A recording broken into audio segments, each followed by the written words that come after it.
Frieren Beyond Journey's End is a story famous for having a large diversity of amazing characters, and while I love the primary cast, I think it really shines in its tertiary characters, the people at the edge of the story. And it turns out Frieren has a very large and interesting cast, 23 of which we will be focusing on today. Welcome to Season 2 of Exploring Frieren. My name is Pei, and today we're making a tier list.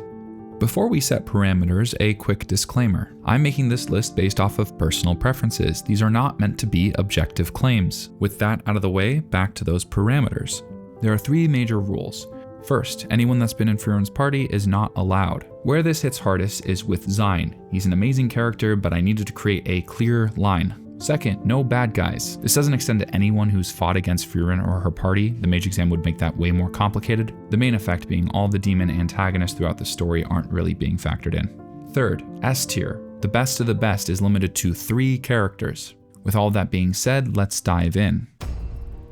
Flamme is an amazing tertiary character. Her function as Frieren's mentor is outstanding. She has very interesting lore and deep impact on the universe that this story takes place in, but more than that, she has a distinct personality, and it comes across beautifully in a relatively short amount of time.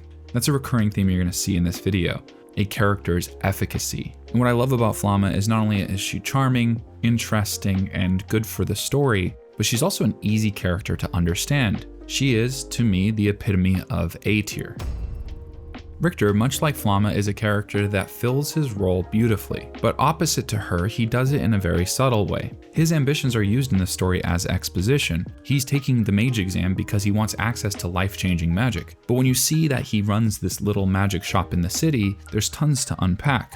He's a skilled mage and tries to be cutthroat, but there are limits to what he's able to do. And he's a character that the more I learned and thought about him, the more he grew on me. I chose to talk about him second because much like Flamme, he's a great example of B tier. Good job, buddy. You were great.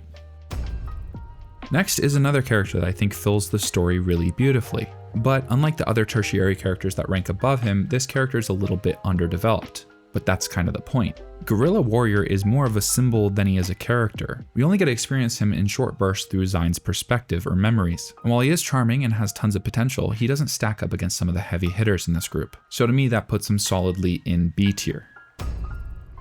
Okay, here's the first real snooze fest character. I've consistently, in wanting to talk about this character, had to look up his name and the pronunciation, to which I'm calling him Scharf. He is, without a doubt, one of the mages in the mage exam. The sad truth is that there were so many people during the mage exam fighting for the audience's attention that some of them just had to fall to the wayside. Scharf is a great example of that, and he won't be the last. D tier.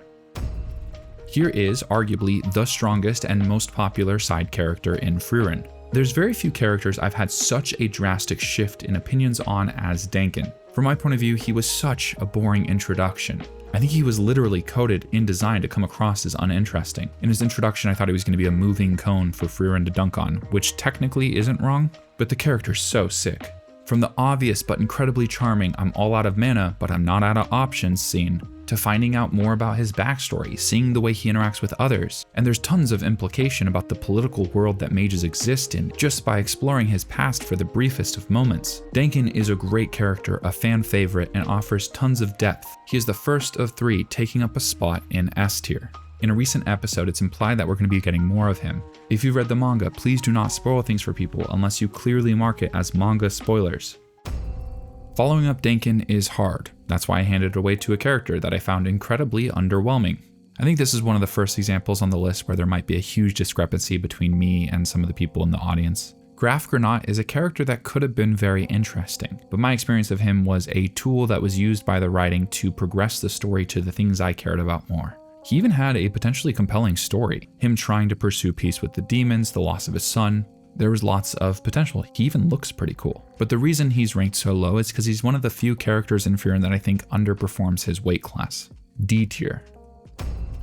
Okay, we are back to heavy hitters. Kraft is one of a select few characters to come into Frieren and completely transform the story in less than 10 minutes. Every moment he has on screen works fantastically, from comedy to depth. He implies fantastic things about the universe and comes back regularly in the way the characters discuss him and think of him. And it wouldn't shock me if some people put him in S tier, but that's not where I'm placing him. For me, he fits cleanly in A tier.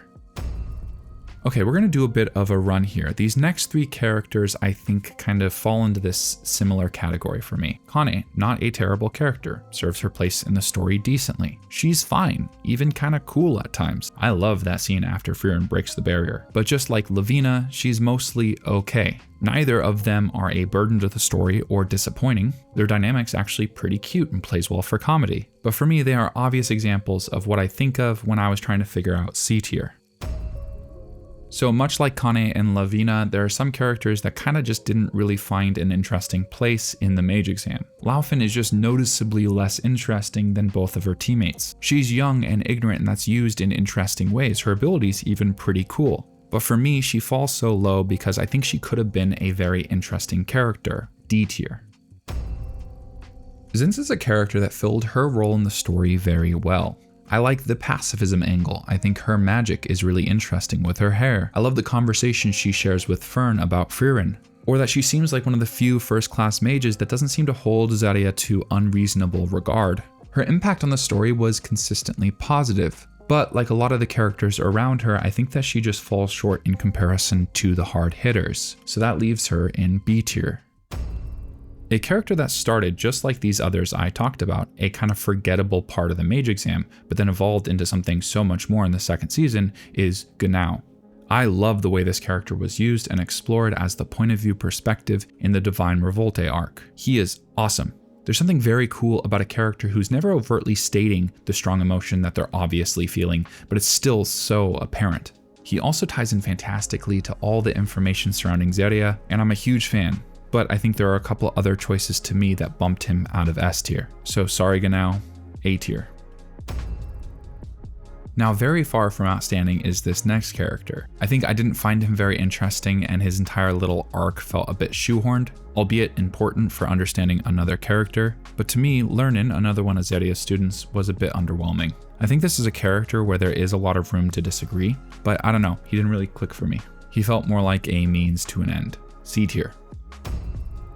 The result of all that setup was a character that fits into the story really beautifully, one that functions as an obvious counterpoint to our protagonist Frieren. Serie is a character that can be taken at surface level or read into. She's mysterious and well written, leaving tons of room for interpretation while being built around an incredibly strong base. She's a character that can be easily understood in her baseline function. Her relationships with her students are a good example of all of what she might be as a character. Obviously, despite her posturing, she does care about her students. To what extent and how that specifically interacts with her character is the beautiful open-ended question that adds a lot of potential depth. But at her simplest, a counterpoint to Frieren's philosophy on magic, she's still a very good character. And she's another one of those potential S tiers. Likely on a lot of people's list she's making it up there. But there are other characters that to me knocked her down. On the opposite side of the spectrum is arguably my least favorite character on the list. I think this is an opinion that not everyone's going to agree with, but hear me out. Old Man Fass is a shockingly shallow character in a story famous for the opposite. There is a very interesting idea behind the character pursuing her life to a specific goal only to find out that it's empty. There's literally tons of substance to that theme. And the character even kind of handles that situation in a way that's very likable. My issue is that Fass feels paper thin, and in almost any other story it wouldn't stand out so much. But in Frieren it does, especially given his counterpart, D tier. Old Man Voll is the exact opposite of Fass. Despite his relatively brief appearance in the show, he has such a profound impact. Because his long-lived nature in the series and relationship with Frieren, there's tons of room for him to interact with the general theme of the story. He's a perfect outlet for the lessons Frieren's learning, choosing to value the time she has with him now before it's too late. But more than just the way he serves Frieren's arc, he has his own beautiful one. The moment we learn about his memory loss really is emotional. The complete and utter commitment to protecting the town for his late wife's memory, that level of commitment isn't something that I think a lot of people can relate to, but I do think it's something many can admire. Voll not only succeeds at the most important part of being a tertiary character, enhancing the story that they're stepping into, but also as a standalone story, A tier. Stoltz is a character we didn't get a lot of time with, but every part we did get fit the story beautifully. He fits the role perfectly of the fantastic older brother that Stark didn't feel like he could live up to. And then they mix in these beautiful little moments of real genuine care. It reminds me in some ways of my relationship with my brothers. He's a good character that fills his space well. But essentially our entire perspective of the character was through Stark's lens, a young kid who looks up to his heroic sibling. Stoltz as a character is strong and did everything he was asked of in the story. However, when compared to some of the heavier hitters, I think he ultimately falls into B tier. Alright, you guys ready for maybe the most controversial take on this list? Wirbel is very obviously in his design the edgelord's dream. And honestly, even independent of the aesthetic, I think a lot of people could put him in their S tier. He has strong moments here or there, provides a shocking amount of depth, and overall is solid in the story. But the same plus for some people that aesthetic gives kind of undermined the character for me. I think ultimately he is a strong character, but for some reason I didn't feel like I could put him in the same echelon as the rest of the A tiers.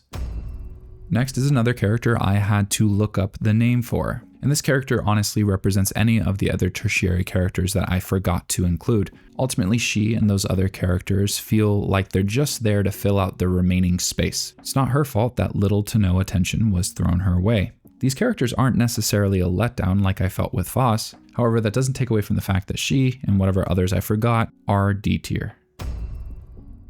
Methode, Methode. The character with name pronunciation that constantly haunts me. Literally, someone shamed me for being a sub-watcher the other day.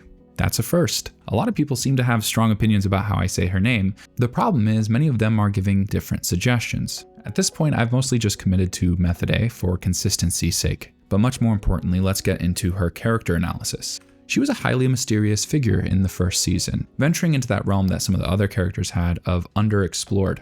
The fact that she took on Fern's clone on her own during the mage exam was something worth noting, and the writing ended up really nailing that in the Divine Revolte arc as we explored her more. Not only was her fight sequence maybe my favorite of the arc, but also as a character she's just awesome. I've been looking a lot into character tropes lately, and there's this kind of running one that I really enjoy. The classic, you can only really be successful in this profession if you're a little crazy. I think Methode's character is a really cool version of this. Everything from finding out that she comes from a clan known for hunting demons, to the way she subverts expectations in the fight by setting up Fern to win both of them. There's so many components of her character that work. She functions really well for comedic relief, and she's a little bit of an agent of chaos. There's so much texture to her character. Normally in stories, characters built around intrigue tend to underdeliver when you explore them more, but I feel the exact opposite with Methode.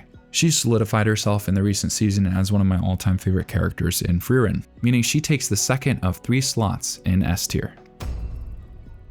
Ready for another one that might be controversial? Lan to me is a character that is included for a reason, and a very interesting one at that, which is to enhance a much more interesting counterpart. I wouldn't consider this a weak character, and there is that cool little twist involving his abilities, but when a best part of a character is how they interact with another character and nothing else, I think that really limits them. Overall, I just don't think he swings the same kind of weight around that B tier characters do, so he's going down to C. Ubel has had some of the highest impact on an audience I've ever seen from a side character. And it's not just that she's the closest thing to fan service you tend to get in this show. Ubel is really fascinating, the counterpart I kept referring to a second ago with Land. I've only done dedicated videos in my Frieren series on side characters maybe 6 or 7 times, depending on how you look at it. And one of those specifically focused on how Ubel as a character completely shifts the way we perceive Frieren's magic system. This is a character with a lot of texture that could have been single note, one who will fall into a lot of different people's S tier, just not mine, A tier.